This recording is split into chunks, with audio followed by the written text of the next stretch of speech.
Selamat sore pemirsa Sumatera Utara, hari ini kembali hadir menjumpai Anda edisi Senin 24 Mei 2021 bersama saya Hafiz Eko Diantoro. Dan saya Gracia Gerina Tobing.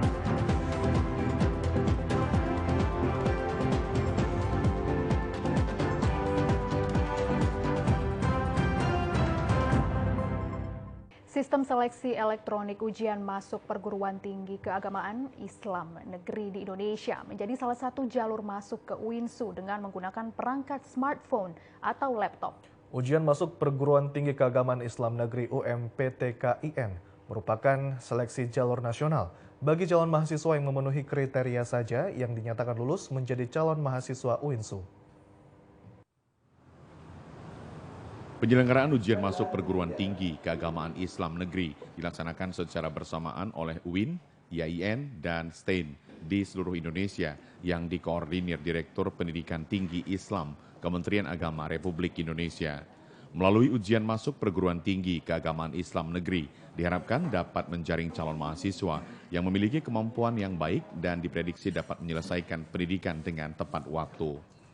UMPTKIN merupakan lanjutan dari SPAN PTKIN dan kedua jalur ini merupakan jalur masuk ke perguruan tinggi Islam negeri.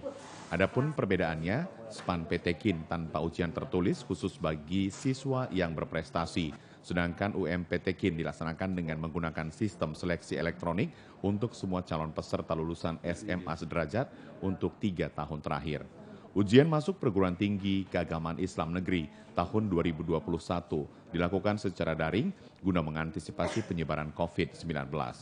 Rektor UINSU Profesor Syahrin Harahap dinampingi Wakil Rektor Bidang Akademik dan Kelembagaan Profesor Hasan Asari mengatakan minat masyarakat untuk belajar di UINSU beberapa tahun terakhir sangat tinggi.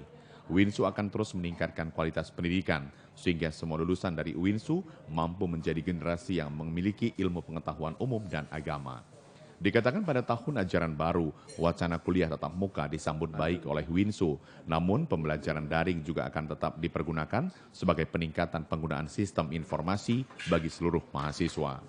Peningkatan jumlah mahasiswa yang kita terima itu didasarkan oleh 3 hal. Pertama, karena kita memiliki visi dan misi baru, kita berharap supaya lebih banyak anak-anak yang mendalami, menginternalisasi sehingga mereka menjadi ilmuwan yang betul-betul integratif. Karena visi kita itu UIN menjadi pusat integrasi ilmu, integration of knowledge, pemberdayaan masyarakat dan moderasi beragama. Itu yang pertama. Yang kedua, semakin tingginya minat untuk memasuki UIN, kita harus respon, jangan kita tetap misalnya diem aja padahal minat makin tinggi. Bahwa kampus kita di kampus 4 Tuntungan yang dibiayai oleh Islamic Development Bank akan kita manfaatkan pada tahun ini, saya kira secara sempurna insya Allah. Mudah-mudahan dalam waktu yang tidak terlalu lama kita telah dapat melakukan perkuliahan secara offline di samping online yang saat ini kita laksanakan.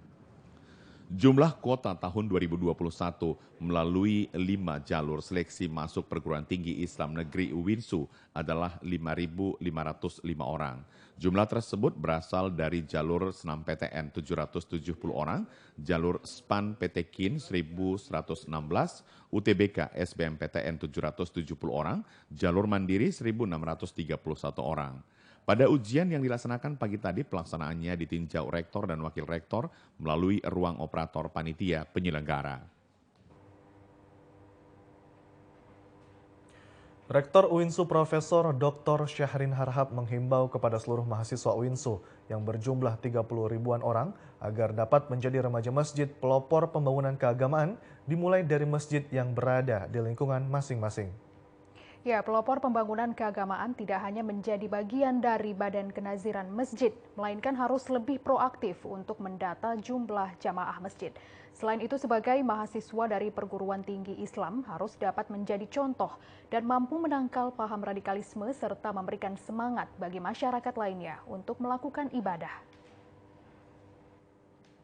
Alhamdulillah, saat ini mahasiswa UIN Sumatera Utara berjumlah 30.000 orang dan profesor, dosen, beserta tenaga kependidikan sekitar 760 orang. Mereka dan beliau-beliau ini berada di tengah masyarakat, tinggal bersama mereka.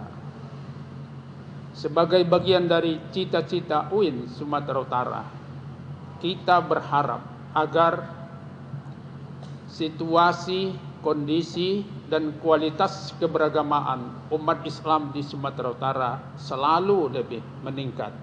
Dan peningkatan itu kita harapkan ke arah yang lebih produktif untuk mempercepat pembangunan Indonesia dan peradaban.